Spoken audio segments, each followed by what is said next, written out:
Assalamualaikum warahmatullahi wabarakatuh. Apa kabarnya hari ini anak soleh dan solehah? Baik ya? Alhamdulillahirrabbilalamin. Tentunya kita setiap hari, setiap pagi kita mengucapkan Alhamdulillahirrabbilalamin. Itu tanda kita bersyukur kepada Allah Subhanahu wa Ta'ala. Minimal kita mengucapkan Alhamdulillahirrabbilalamin. Tidak cuma itu, kita juga harus menjalankan kewajiban kita seperti sholat subuh dan zikir dan lain sebagainya sebagai pengingat kita kepada Allah Subhanahu wa Ta'ala dan rasa syukur kita ya. Jadi setiap pagi kita sebelum mengingat apapun, kita mengingat Allah Subhanahu wa Ta'ala dengan mengucapkan Alhamdulillahirabbil alamin ya. Dan tak lupa juga sholawat beserta salam tetap kita sanjung agungkan kepada Nabi kita, Nabi Muhammad Sallallahu Alaihi Wasallam. Semoga kita nanti di yaumil akhir diakui oleh Nabi kita, Nabi Muhammad Sallallahu Alaihi Wasallam sebagai umatnya ya. Dan kita bisa mendapatkan syafaatnya di yaumil akhir nanti ya. Amin ya rabbal alamin. Kembali lagi di setiap harinya, di setiap paginya kita akan mendengarkan sedikit tausiah yang dalam kesempatan pagi hari ini adalah tentang kisahnya Nabi Adam. Masih ingat nggak kisah Nabi Adam? Masih? Iya. Yang masih ingat bisa mengingat kembali dengan kisah berikut ini yang ada di dalam animasi video yang akan Nabi tampilkan berikut ini ya. Selamat menyimak dan semoga bermanfaat bagi anak-anak sekalian ya. Kisah Nabi Adam alaihi salam. Setelah Allah menciptakan alam raya dan menyempurnakannya, bumi telah menjadi hijau, dipenuhi hutan belantara, lautan membentang, danau-danau dan sungai-sungai yang panjang, hewan-hewan pun telah berkembang biak di dalamnya. Sementara itu di surga, Allah mengumpulkan para malaikat dan berfirman, "Sesungguhnya aku hendak menjadikan khalifah di muka bumi." Para malaikat bertanya, "Apakah engkau hendak menjadikan orang yang merusak dan menumpahkan darah di sana, sedangkan kami bertasbih memujimu dan mensucikan namamu?" Allah berfirman, "Aku mengetahui apa yang tidak kamu ketahui." Kemudian Allah menciptakan manusia yang hendak dijadikan khalifah itu adalah dari tanah liat kering. Setelah sempurna penciptaannya, Allah meniupkan ruh ke dalamnya. Manusia pertama ini dinamai Adam. Berbeda dengan para malaikat, Adam dikaruniai akal sehingga mempunyai kemampuan berpikir yang kuat. Allah mengajari Adam tentang benda-benda yang ada. Kemudian Allah memperkenalkan Adam kepada penghuni surga dan berkata kepada malaikat, "Sebutkanlah benda-benda ini." Para malaikat tidak bisa menyebutkan benda-benda itu. Lalu Allah menyuruh Adam menyebutkan benda-benda itu, dan Adam bisa menyebutkan semuanya. Allah berfirman, "Sujudlah kamu kepada Adam." Maka semua malaikat tersungkur sujud kepada Adam untuk menghormatinya. Tetapi iblis tidak mau sujud. Allah menegur iblis, "Kenapa kamu tidak sujud kepada Adam?" "Aku lebih baik dari dia. Engkau ciptakan aku dari api, sedangkan dia dari tanah." Allah berfirman, "Keluarlah dari surga. Kamu terkutuk dan terlaknat sampai hari kiamat." Iblis lalu berkata, "Ya Robbi, berilah saya umur panjang sampai hari kiamat, dan aku akan menggoda dan menyesatkan semua manusia, kecuali hamba-hambamu yang ikhlas di antara mereka." Allah berfirman, "Kamu diberi umur panjang sampai hari yang ditentukan. Sesungguhnya kamu tidak bisa menjerumuskan hamba-hambaku. Yang mengikutimu hanya orang-orang yang sesat."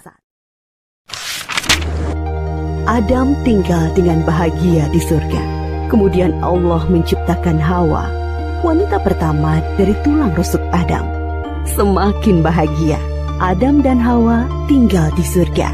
Semua serba ada dan indah luar biasa. Makanan lezat berlimpah, baju beraneka dan indah, istana megah, sangat nyaman untuk tempat tinggal. Mereka bebas berjalan-jalan ke seluruh penjuru surga yang teramat luas dan indah. Allah hanya melarang mereka berdua mendekati sebatang pohon. Adam dan Hawa patuh terhadap larangan itu. Mereka tidak pernah mendekati pohon terlarang itu. Iblis yang mendengarkan larangan itu langsung menyusun rencana.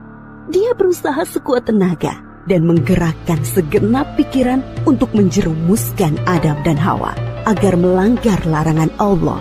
Allah yang Maha Tahu memperingatkan Adam dan Hawa. Hai Adam, setan itu adalah musuhmu dan juga musuh istrimu. Berhati-hatilah, jangan sampai dia mencelakakan kalian dan mengeluarkan kalian dari surga. Iblis selalu mencari kesempatan untuk menggoda Adam dan Hawa dengan berbagai cara, halus maupun terang-terangan.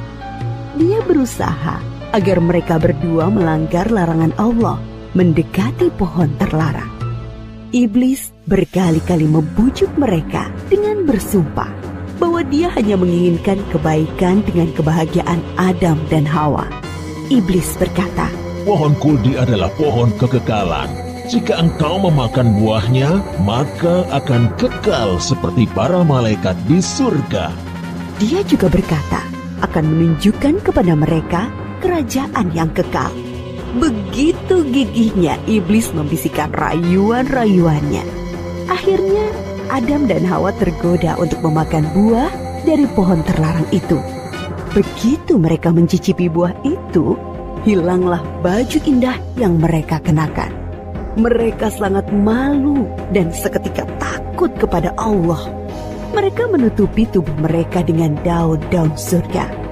Allah menegur mereka, bukankah sudah kularang kalian mendekati pohon itu? Dan bukankah sudah kuperingatkan kalian, setan adalah musuh kalian? Adam dan Hawa sangat menyesal dan ingin agar Allah memaafkan mereka dan memberi rahmat kepada mereka lagi. Kemudian Allah mengajari mereka doa untuk memohon ampunan. Rabbana zalamna anfusana wa illam taghfir lana wa tarhamna lanakunanna minal khasirin. Ya Allah, kami telah menganiaya diri kami sendiri, dan jika Engkau tidak mengampuni kami dan merahmati kami, pastilah kami menjadi orang-orang yang rugi. Kemudian Allah menerima taubat Adam yang sungguh-sungguh dengan memberi ampunan, tetapi tetaplah keputusannya. Turunlah kamu semuanya ke bumi, sebagian kalian akan saling bermusuhan. Di bumilah tempat tinggal kalian. Maka turunlah Adam dan Hawa ke bumi meninggalkan segala kesenangan dan keindahan surga. Mulai saat itu, mereka mulai mengupayakan makanan, pakaian, dan rumah dengan tangan mereka sendiri. Ketika Adam dan Hawa diturunkan ke bumi, mereka ditempatkan terpisah. Setelah bertahun-tahun saling mencari, akhirnya mereka bertemu di Padang Arafah, di Jabal Rahmah. Mereka berdua bekerja keras dengan tenaga dan pikiran untuk membangun kehidupan di bumi dan terus tekun beribadah kepada Allah Subhanahu wa Ta'ala. Memang di bumilah penugasan Adam sebagai khalifah. Adam dan Hawa dikaruniai 20 pasang anak kembar, masing-masing pria dan wanita.